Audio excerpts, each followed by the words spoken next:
What's up guys, this is Justin here for your Ableton Live Basics Part 2. This time I'm going to be talking about signal processing. So that's really just an all-encompassing term to cover everything from the more creative kind of sound design applications, making weird spacey stuff, all the way through some of the more utility applications of it, like cutting or boosting certain frequencies with an EQ plugin, or controlling our dynamics with a compressor.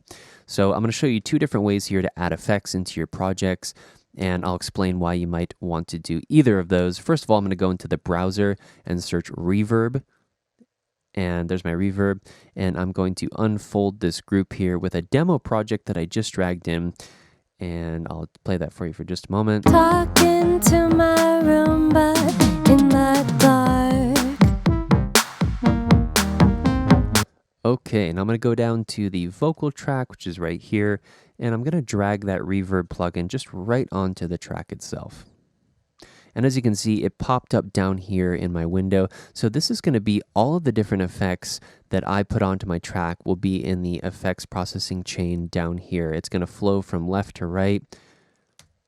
Now I'm only going to worry about this reverb for a second. The other way that I can add effects is by going to my send, which was right here. I have these two sends which correspond to A and B right here. These are my return tracks. Return track just has the plugin on it just like we just did. Same exact plugin, just different way of routing to it. So watch as I send from my return track, or send to my return track, what happens. Talking to my room, but in the dark. So I'm getting that same reverb either way. Now, why might I want to put a plugin on a track versus going through a return track? Well, with more creative effects like reverb and delay, things that we might need to add on every track in a project, it makes more sense because we want it to kind of sound like it's all in the same performance, in the same room. If we have a reverb that's, one particular size of room, we kind of want it to sound like it's all being performed in that space.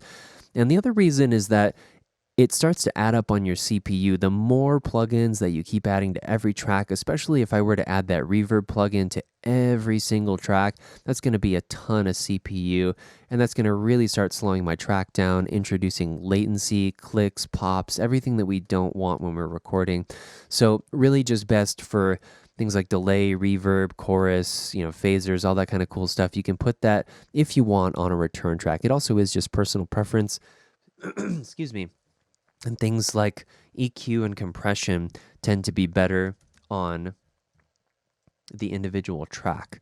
So let's go to the EQ, and I'm going to go ahead and drag this EQ plugin onto my vocal. Talking to my room, but in the dark. Okay, so what do we got here with the EQ plugin? So I've got 4 different bands here. This is called a parametric equalizer, meaning that it has different parameters that I can adjust. Now, each one of these is an area that I can cut or boost certain frequencies in my track.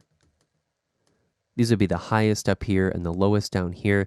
This is about 20 hertz and then 20,000 up here. That's supposed to be the range of human hearing, although for most people it's actually less than that, and it does get worse as we get older too.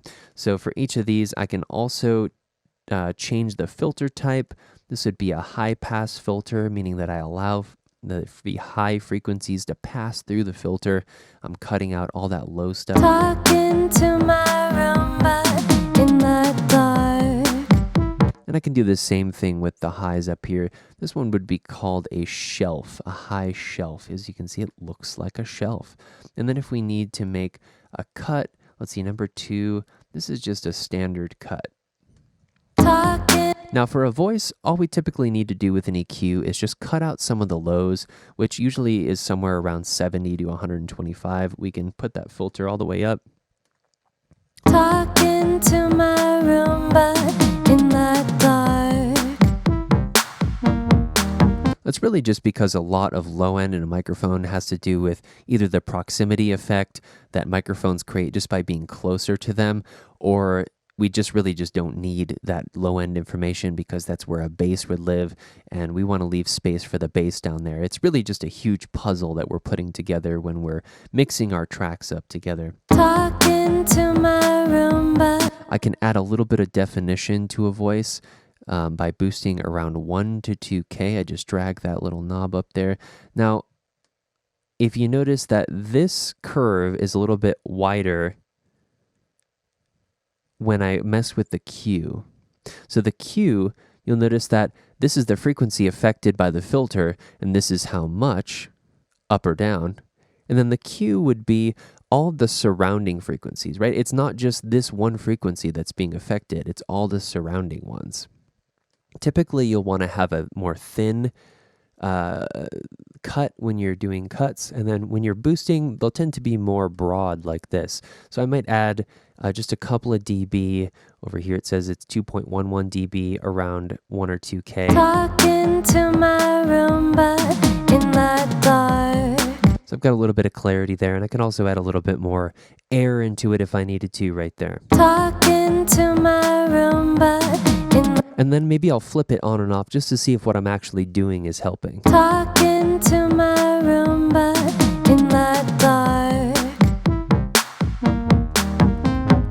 Watching you watch chick flicks at the park. Texting with your mom in the club. Please place your... Okay, so it's a little bit less kind of rumbly in that low. It sounds like it's kind of cutting through a little bit more, and that's really all I need to do. And after I've got my EQ dialed in, I do want to talk about how to actually dial in these reverb and delay plugins. And I'm just going to go ahead and mess with them on the return tracks themselves. Now, if I go to my reverb here, you'll notice that the first thing that the wet dry is up to 100%. Talking to my... So the wet would be referring to the 100% reverb wet affected signal. Dry would be just the dry input signal. Talking to my... No effects happening there. Talking to my... Okay, so let's look at some of these controls here. The ones that you'll use the most will probably be the decay time. Talking to my room, but in the dark. That's going to be how fast or slow the reverb decays. Talking to my room, but in the dark. So this is like a shorter reverb time versus a longer one. Talking to my room, but in the dark. Watching you watch chick flicks at the park. I'm going to go for a shorter reverb because I'm probably going to create another reverb that's longer just so I can kind of balance between the short reverb and the long reverb. So I'll leave that about 1.92 seconds. That looks good. And the other thing I'm going to look at here is the size, the room size. Talking to my room, but in the... On the left would be the smallest room versus the largest room on the right. Talking to my room, but in the dark. Watching you watch chick flicks at the park. So I'm kind of liking that slightly bigger sized room. Here would be the kind of fidelity or quality of the reverb. If you want the highest possible quality, you would go to high, but eco is totally fine. I don't think I've ever taken it off EQ or off eco. I'm always looking for ways to save on CPU because your projects, once you start adding stuff to them, tend to get pretty big and get bogged down. So I'm always down with saving space on my processing. So over here, you have the input processing on your early reflections. So this would be related to if you're in a hall, after it hits that first wall, that's what you're going to hear on the early reflection. Talking to my room, but in the dark. I can control the filter here of where I want the frequency band to be for those early reflections. Do I want to hear them more in a low frequency or in a high frequency? Talking to my room, but in the dark.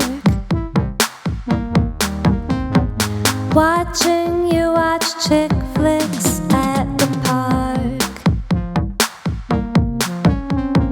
Texting with your mom in the club. Please place your bananas in the smart food from... Spin tends to add kind of a chorusy effect. Talking to my room, but in the dark. Watching you watch chick flicks at Now over here we have the pre-delay, which would affect how soon after in the dry input signal, how soon does the reverb actually take effect. Talking to my room, but in the dark. You can hear it kind of slightly behind it. Talking to my room, but in the dark. Watching you watch chick flicks at the park. I'm gonna leave it pretty much down. I'm not a big fan of the pre-delay. And then you've got your stereo spread. Talking to my You can hear when it's on the far left at 0, it's much more focused to the middle, versus if you turn it to the right, talking to my room, but in the dark. you hear that diffusion of the reverb is kind of spreading out into the left and the right ears, and that's great for creating this three-dimensional space. That's so much of what our project is when we're mixing, is creating depth front and back and left and right space, just to create this sensation of three-dimensionality within a two-dimensional speaker system or with headphones. So great to kind of get all these kind of subtle sounds in the left and the right, and that can be great for using your stereo spread. So that's some of the basic controls. You can control the filter of the same thing with the longer diffusions that are more related to the decay time. Talking And the last thing I want to show you here is the freeze control. So when I land on a certain syllable or on a word, it's going to freeze the delay right there. with your mom in the club. Please place your bananas in the smart food from a smart fridge. All my food is smart. The food is too smart. Talking to my room, but in the dark. Watching you watch chick flicks at the park. Pretty cool, and especially if you map that to a button, that's pretty fun to play with. So that's the basics of the reverb. Now let's go down into the delay plugin, take a look at what we can do there. With the delay, these are going to be, controlling whether you want 8th notes, 16th notes. Talking to my room. Now, what do you want those delays to be set at as it relates to your musical grid? Talking to my room, but in the dark. Watching you watch chick flicks at the park. Texting with your mom in the club. Please place your bananas in the smart food from a smart fridge. All my food is smart. The food is too smart. Talk. So as you can see, this feedback knob here is controlling the intensity of the delays. This is controlling the frequency at which they occur in 8th notes or 16th notes, quarter notes. And then over here we'll control, because it's on repitch when I change. Talking to my room, but in the dark. It makes that kind of wild timing sound. If you go to fade, this will crossfade all of those different delays so they're a little bit more smooth. And then here you've got your filter. Talking to my room, but in the dark. Do you want the delays to happen more in low frequencies or in high frequencies? I personally usually opt for more of the middle to the higher stuff because just so much gets cluttered up around this kind of low range with bass and everything else, and best to just keep everything out of the way of that. And then down here, Talking, you've got your modulation section. I'm going to turn those up. talking to my room, but in the dark. Watching you watch chick flicks. You can notice here, I'm changing, I like to leave that wet dry up when it's on a return track, and then just use the send to kind of dial in how much of that copied affected signal that I'm going to be hearing. Talking to my room, but in the dark. Watching you watch chick flicks at the park. So it's kind of connecting the words together. It's adding a lot more glue to my mix. I always find that delay is best when it's dialed in kind of subtle underneath the main vocal. And we'll get to a lot of tricks about how to dial in your different effects over the course of the block. So my last thing I want to show you here is when you unchain these, they can go to a time-based grid rather than a beat-based grid. So I can unlink these two Now in the left and the right speakers, they're no longer going to be at the same delay time. And what I can do is add a really cool sense of depth and action in the song just by changing these to 2 different delay times. Talking to my room, but in the dark. Watching you watch chick flicks at the park. Texting with your mom in the club. Please place your bananas in the smart food from a smart fridge. All my food is smart. The food is too smart. I could also do the same thing, even still having it on a grid, but having them be unlinked in the left and the right. Talking to my room, but in the dark. Watching you watch chick flicks at the park. I'm just dialing it enough to be kind of sitting right underneath my main vocal. And I'll just control the feedback just enough to where it's not getting too heavy. If you want to turn on the infinite feedback, that can be pretty cool too. Talking to my room, but in the dark. Watching you watch chick flicks at the park. So that's going to happen. The same thing as the reverb freeze button. Whatever you hit it on when you pause is where it's going to just keep infinitely delaying from. So now we've got the EQ and reverb basics. I want to talk about building an effects rack on your track, which is the other way that you can do this. So in the browser, I search audio effect rack, and I'm just going to drag it onto my vocal track again. So what this is going to do is allow me to put all of my cool different effects. Let's say I put on a grain delay, one of my favorite plugins here. Highly recommend that you guys play with that. It's like a delay, but it breaks down into really small grains that will delay over a sequence of time rather than necessarily just to eighth notes or quarter notes. So I got a grain delay, and I'll go to maybe my phaser, and I'm dragging these into the effect rack here. And what this is going to do is give me a chain of effects. I could call this weird space, and Talking to my room, but in the dark. Watching you watch Chick flicks at the park.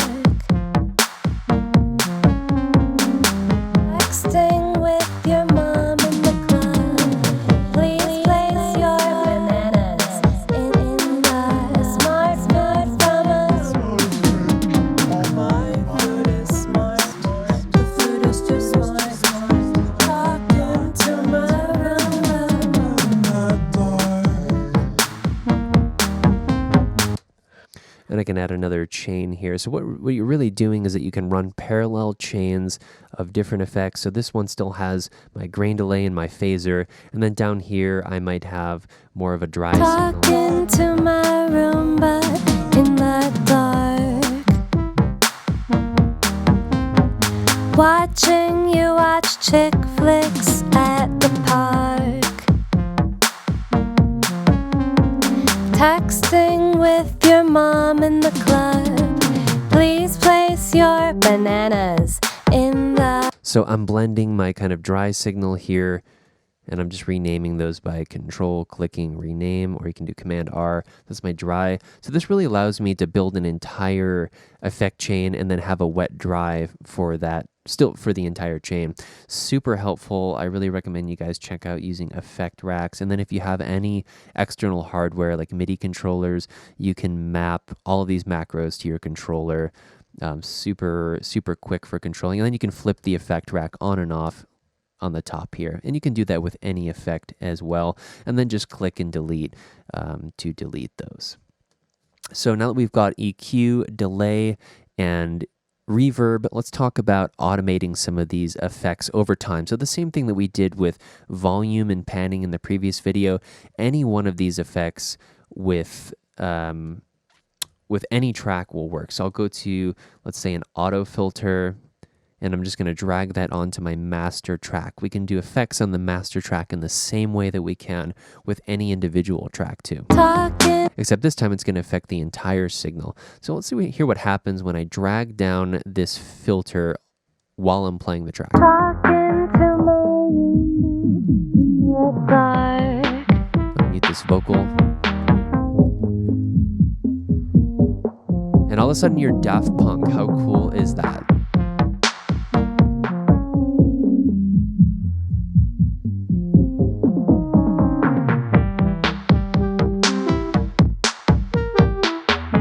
So what if I want to actually not have to drag my mouse and do that? What if I just want that to repeat every 8 bars or so? Let's look at how to do that. So first of all, I'm going to make sure that I don't have anything armed here. And there's 2 different ways that I can do this. I'll show you the first way if you want to kind of play it like an instrument, play the automation, play the effect. So if nothing is armed and I have my automation arm on, no individual tracks are armed, I can go to the top of my track. I'll leave this here and hit record. And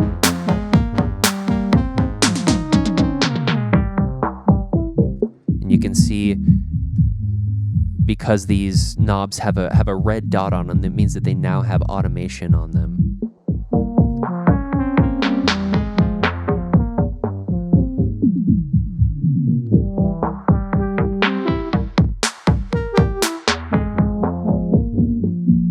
Now let's take a look at where that automation actually lives. I'll go back up here to the automation tab window, and that was on my master track. So I'll go down here, unfold it, and let's see what we've got.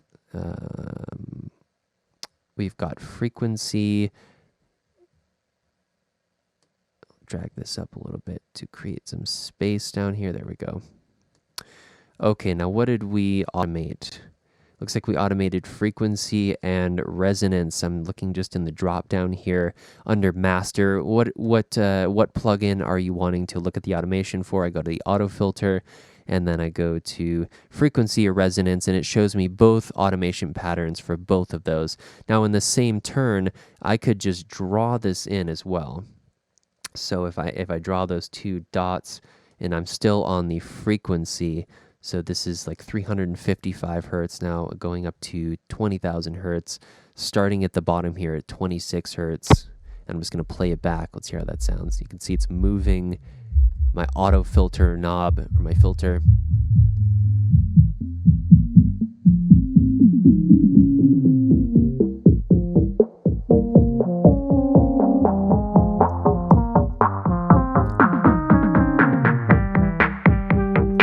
So that's pretty good. I personally like to kind of play and perform them because I just feel like it makes it a lot more musical, but this is totally a creative preference thing, and Autofilter is such an awesome plugin to do automations with if you make dance or electronic music.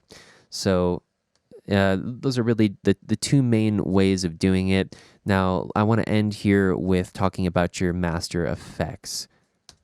Now, what would you put on your master track? Usually, anything creative like that would go kind of at the front.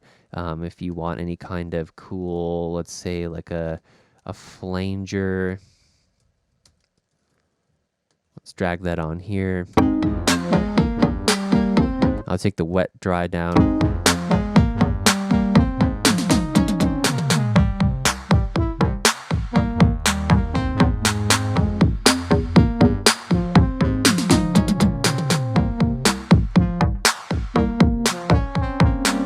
Anything creative that we wanted would go there. And then I would probably have an EQ. I would pull that in here, and I would have a compressor, which I will end with, anybody who's interested in compression, and then probably a limiter. And so just to briefly kind of say why I did these different things, the EQ is going to be, in my track, probably there were some frequencies that got too built up. Or if I want more bass,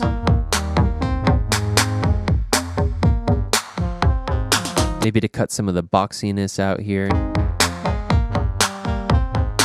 in the kind of low mids area. These are the lows, the low mids, the mids, and then your highs up here. Maybe I'll add a little bit of definition up at the top here.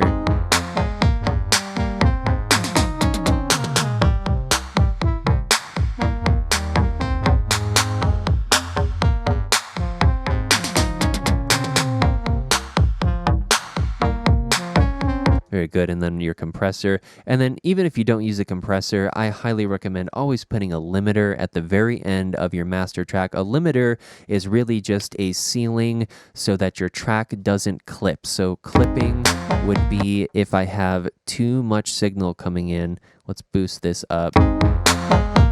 You can see that my meter is starting to get red here over on the right.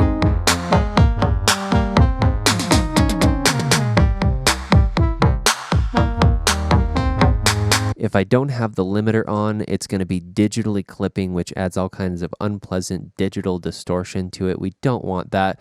I'll always end with a limiter. That's going to make sure that nothing gets over 0 dB. As long as it's at the very end of your master track, it will make sure that nothing clips. It's just going to be a hard ceiling. You can see I set the ceiling right here.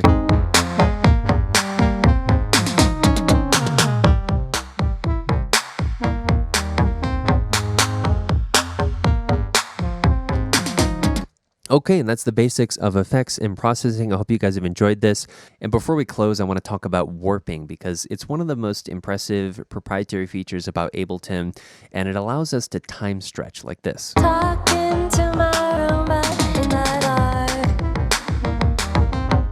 Watching you watch chick flicks at the park. So all I'm doing is changing the project tempo up here, and it's speeding up and slowing down without affecting the overall pitch of each individual clips. Super cool. Talking to my room. And that's because if I click on any audio clip, you'll notice down here in the clip view, it has warp enabled. So for all these clips, it's automatically warped them for me. Talking to my Roomba. But you'll notice that when I actually solo into one of them, Talking to my Roomba in the dark.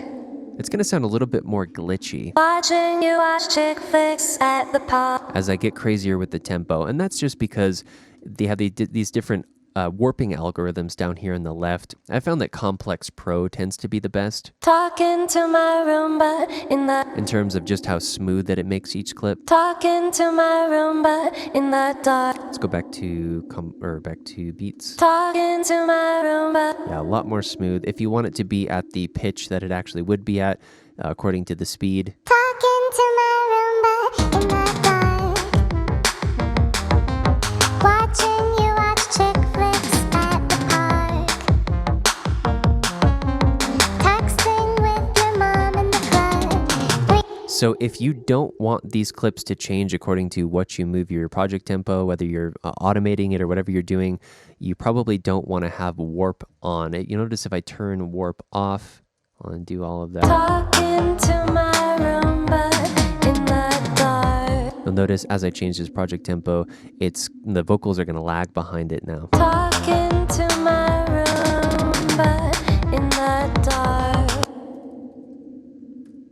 Talking to my. So the other cool thing that I can do with warping is fit any clip, no matter what its native tempo, into my project if I needed to do that. I can also make crazy time stretching with each individual clip. If I go into the clip view on my lead vocal here, you'll notice that once I zoom in, which I can do with spreading my fingers on the mouse or the magnifying glass, the same as up top, or the plus or minus buttons on your keyboard, you'll notice that each one of these white dots is at the front of the waveform. At the transient, I can control click, add a warp marker, and what I'm doing is adding an anchor point for me to be able to stretch this audio out like a rubber band. Okay, now here I go. Talking to. I'm going to move this back to Complex Pro. Talking to my. Talking. Okay, and maybe I could use that for a sample somewhere.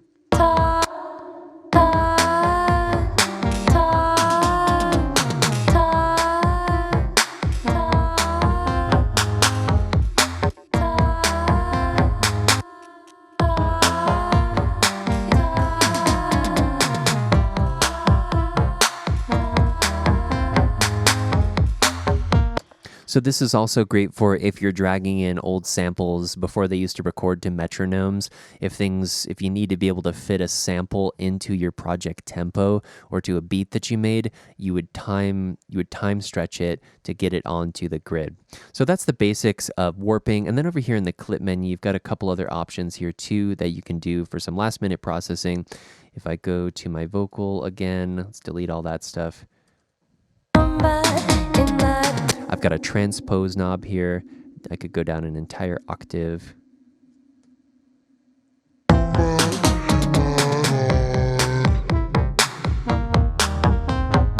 Watching you watch chick flicks at the park. I've got my clip volume here. You'll see that it adjusts the waveform volume. Just another way to adjust the volume. And then I've got my detune sense up and down. If I needed to auto-tune myself, this is kind of a down and dirty way to do it. You could control click, make your cut, make your split, and then individually detune that clip or tune it up depending on whether it was sharp or flat. Talking to my room. You can also slow it down here. Talking to my room in the dark. Or speed it up ×2 with those functions. And then if you want to change the envelope of any particular effect or volume over time for this clip, you can go into the envelope functions right here. And it's the same as the automation menu up here. You select what you want to be processing. I could go to my EQ, for example, or let's go to maybe the volume. That's probably the most straightforward. And then I'm just going to add a volume marker over here and another one right here. And so over the course of this clip, the volume will now increase.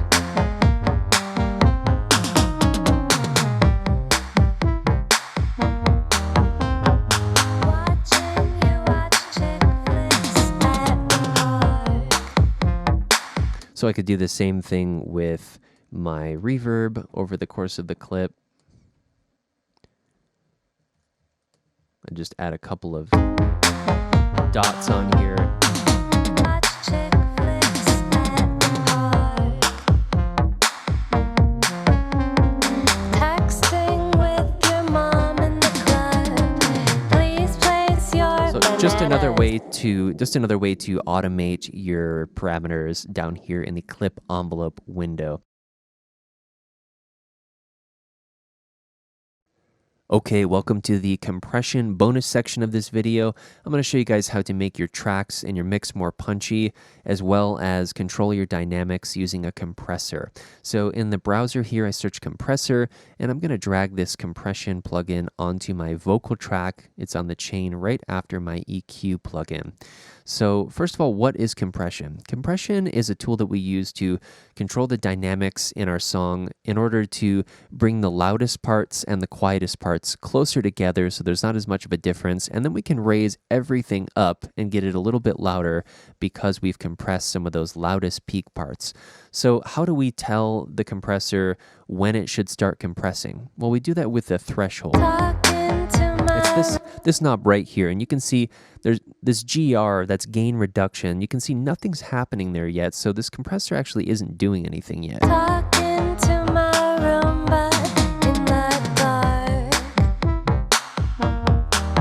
So if I keep lowering the threshold here, you'll notice that we start seeing a little bit of gain reduction. Talking to my room, but in the dark. Watching you watch chick flicks. And I'm also going to turn this makeup gain off Talking to my because I want to adjust this myself. Talking to my room, but in the dark. Okay, now that we've set a point of the threshold, this is the point at which the audio will start compressing. So when the volume reaches minus 27.2 dB, Talking to my room. it's going to start compressing. But how much is it going to compress? Well, right now, the ratio controls how much it's going to compress. Right now, it's at a 2-to-1 ratio. So that means that for every 2 dB over this point that we set, it's only going to allow 1 dB to go through. Talking to my Notice as I turn the ratio up, it's going to be more compression. Talking to my room, but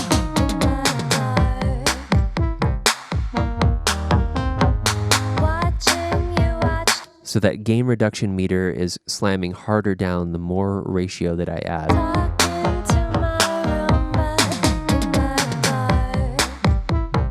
I'm going to leave it somewhere around 4 for now. The attack will be how fast you want that compressor to act on the signal, and then the release will be how fast you want it to release. So these are probably, honestly, the trickiest two to get, but if you get a solid grasp over the threshold and the ratio, that can really do wonders for adding punchiness and controlling your dynamics. So the last thing that we'll want to do here, once we've set our ratio, usually somewhere between 2 and 5 is totally fine for your compression ratio, and then you just want to set the threshold at a point where you actually see gain reduction happening. So threshold first and then ratio.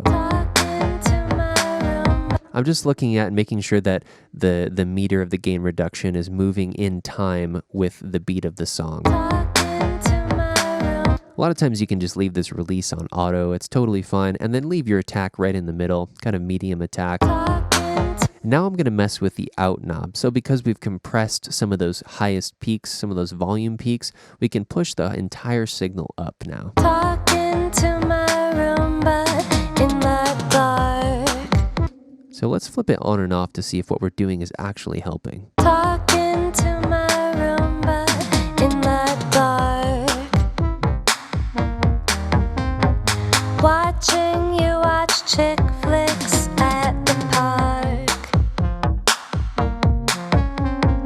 Texting with your mom in the club. Please place your bananas in the smart food from a smart fridge.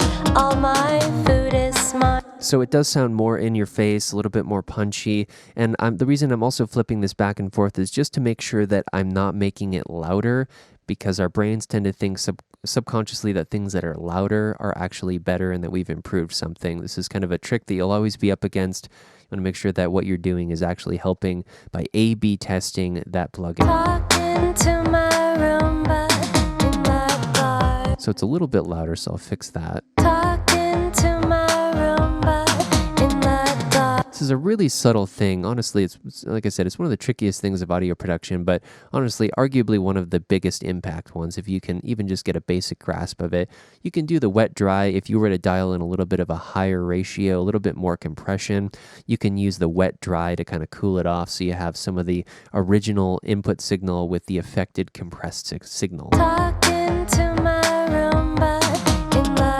dark. This is called parallel compression. Talking to my room, but in the. So if you look at this meter here, this actually kind of explains it pretty cool. This would be your threshold that you set, this dot here. Talking to my room, And then the little dot is where the signal actually is going over. talking to my room, but in the dark. Watching you watch chick flicks at. And now that we've got some reverb, some EQ, and some compression on my vocal, I think I'll add probably one more return track here for long verb. And I will just take that first reverb that I had, make it a little bit lower. So I have two different reverb. Oop.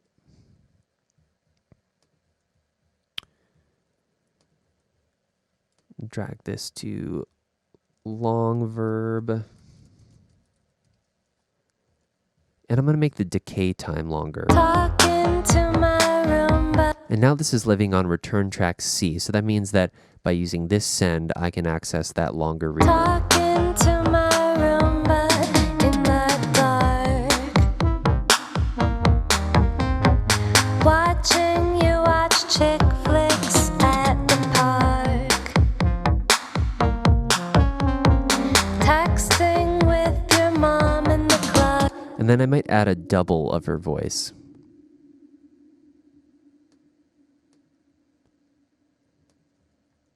And I will just zoom in by spreading my fingers or dragging in the magnifying glass right here. I'm going to go to this doubled signal that I just created and just bump it over just a little bit. Talking to my room, but in the dark. Watching you watch chick flicks.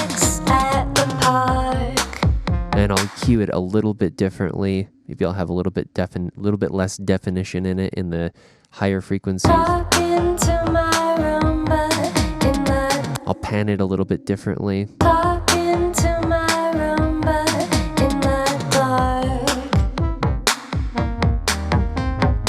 Watching you watch chick flicks at the park. Texting with your mom in the club. Please place your bananas in the smart food from a smart fridge. All my food is smart. The food is too smart. Talking to my room, but in the dark. If I want that kind of longer reverb, a little bit more processed signal to pop in and out, I could automate maybe this mute on and off button. Talking to my room, but in the dark. Watching you watch chick flicks at the park. Texting with your mom in the club. Please place your bananas in the smart food from a smart fridge. All my food is smart. The food is too smart. So now I've got one that's a little bit more focused because I went back to this first reverb and I turned the stereo spread a little bit down and the room size down. And then on the longer reverb, I went in and made the room size bigger and the stereo spread to its largest, most widest application.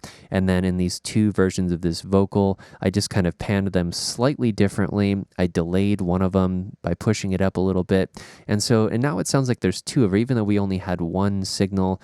But as you can hear, it's adding some kind of depth to it too. Talking to my room, but in the dark. So this can be cool if you want to kind of open things up in the chorus. Talking to my room, but in the dark. Watching you watch chick flicks at the park. And like I said, I could automate any one of these if I wanted to automate, adding a little bit more reverb over time. Again, I would just hit the record button. Talking to my room, but in the dark. Watching you watch chick flicks at the park. Okay, so that's the bonus round, compression, a little bit more advanced technique here. I hope you guys have enjoyed, and I will see you in the next one.